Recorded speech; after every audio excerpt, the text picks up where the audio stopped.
sooka owulire violence eyabadde mu kukuba amasimu nga tetukubira nabbanja kumusaba kalulu ka pulezidenti Kyagulanyi yatuvumye buvumi. Sooka owulire ka audio kano. Okagusaba nagwo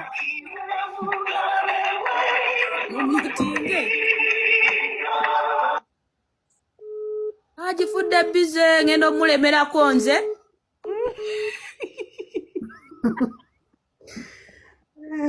Mugigabena empisa embi mbwe eddiini lyaguyingira.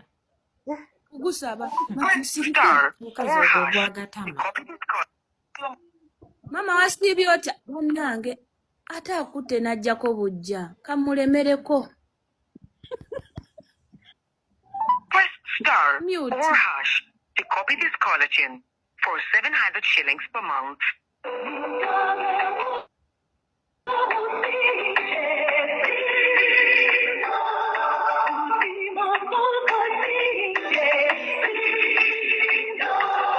Ako ffe tuteme empi munnange.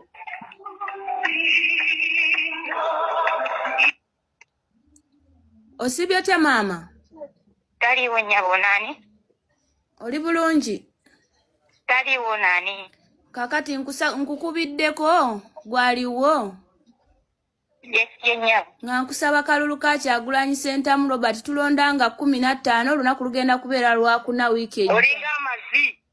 Obaddewo awo kumpi. Nabbanja abaddewo.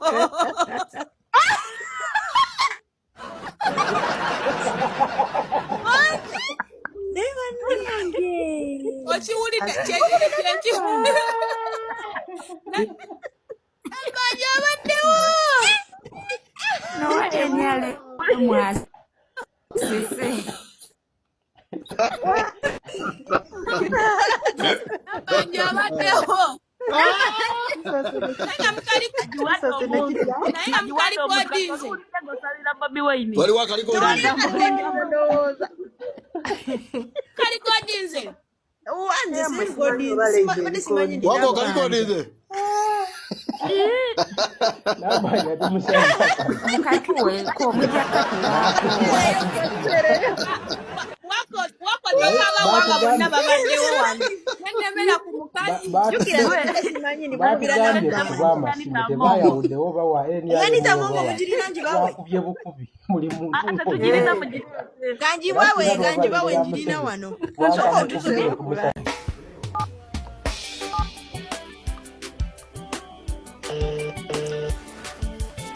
This is Bobby Wine calling you. Mr. President. Yes, sir.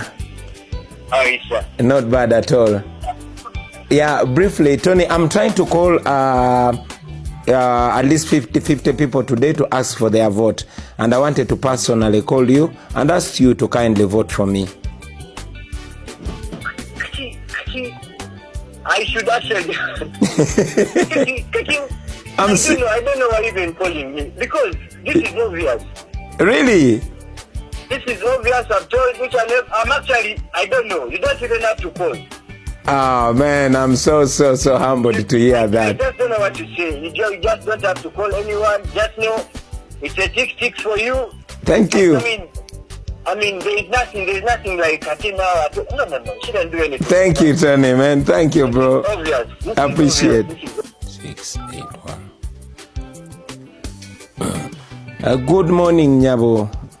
Good morning, Chihuahua. Fine. Amanya gange nze Kyagulanyi Ssentamu Bobby Wine. Jagala kusaba kalulu ko munnange.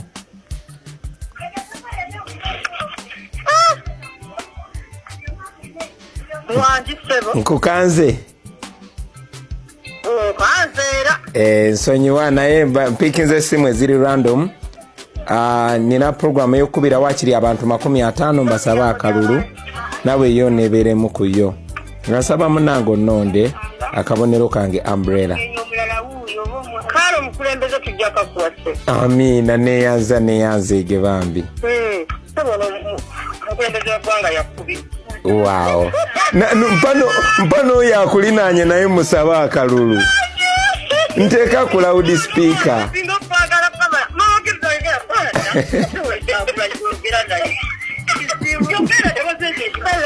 Halo Nyabo jebale.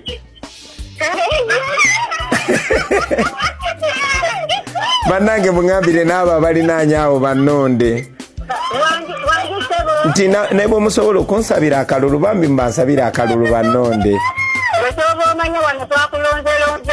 Amiina. Awo kati nyinawo obululu bumekaawo? Layira. Amiina ya Rabbi. Bambi neyanziza akamberekereze.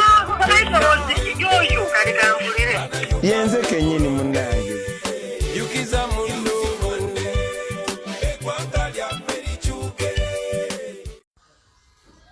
Malamusiza mwena bannayuganda, nze Mathias Walukagga nga nsaba buli munnayuganda bwe yalumirirwa enkyukakyuka, buli munnankyukakyuka wenna gy'oli, nsaba ka video kano ngenda kasa ku status yange kasheyalinge, era nga nsaba buli muntu yenna ennaku z'omwezi 15 nkusaba akalulu ka pulezidenti wange Robert Kyagulanyi Ssentamu omulonde nga pulezidenti. Era nkwira buli munnayuganda omulanga nti kanoonye, kalonde, kakuume, kabanje.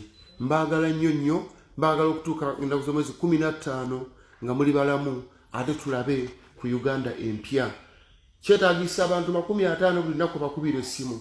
Naye ka status akantu kano kagenda okusa ku status singa okakwata n'okasharinga ogenda kuba mu millions z'abantu abagenda okukalaba. Mwebale nnyo, mwebalire ddala. Ajjanga wano nze nampangisanga nga tuli mu nfuufu olunaku lw'eggulu bangaye yabaddewo, naye nze nabadde ndi mu nkiiko zange endala, nazze n'ennyonyi abantu ne bajja okunyaniriza wali ku nnyonyi. Kati olw'okuba abantu bamubuze he wanted to take advantage, najja ku kisaawe ewali ennyonyi. Wabadde abantu abazze okukuŋŋaana olw'okulaba ennyonyi. Abantu be yazze nabo bonna abasinga baavudde mu bitundu birala. Yazze nabo okuva e Hoima, mwamulabye ng'alina mmotoka nnyingi ne pikipiki. Abamu baavudde mu Bende, abantu ba wano abalabye Bobi Wine babadde bamulengera ku maduuka ng'alinga ekyapa. Ne kati gwenyinza okuwuliriza Nabbanja. Gwe Nabbanja tomutunule, mutunulire mwetegereze. Nabbanja mwanyinaze Wambogo. Nene Mbogo mulimu bali. Kati Nabbanja nze bwe ndaba byayogera ndaba ng'alina akatuli ku mutwe. Naye mwanyinaze kamuleke. Wadde I mean to understanding mutunulire mabega Nabbanja byazayogera. So Nabbanja tabamalira budde, ye Museveni ayagala abo bwe batyo nga babuyabuya. So muna Uganda ali mu kubonaabona, oyinza otya okuwuliza Nabbanja abba n'amabaati? Owulize Nabbanja is a shame to all of us. Kati ate ffe abeddira Embogo tuli ku kizibu kubanga mwannyinaffe, naye ajja kuba bulungi mutusonyiwe bannange ne mu b'Embogo wali abo Nabbanja. So twetonda ffe ng'ab'Embogo olw'ebigambo bya Nabbanja byayogera tebikikirira ffe ab'Embogo. Tuli basajja n'abakazi bagezi, tuli bategeevu, tulowooza ku nsi yaffe. So Nabbanja mumutunulire bwe mutyo, era bwe mumulaba eyo temukuba yoyo Nabbanja waffe. Tugende ku kibuuzo ekirala. Atugoberera nti abantu bazze mu bungi.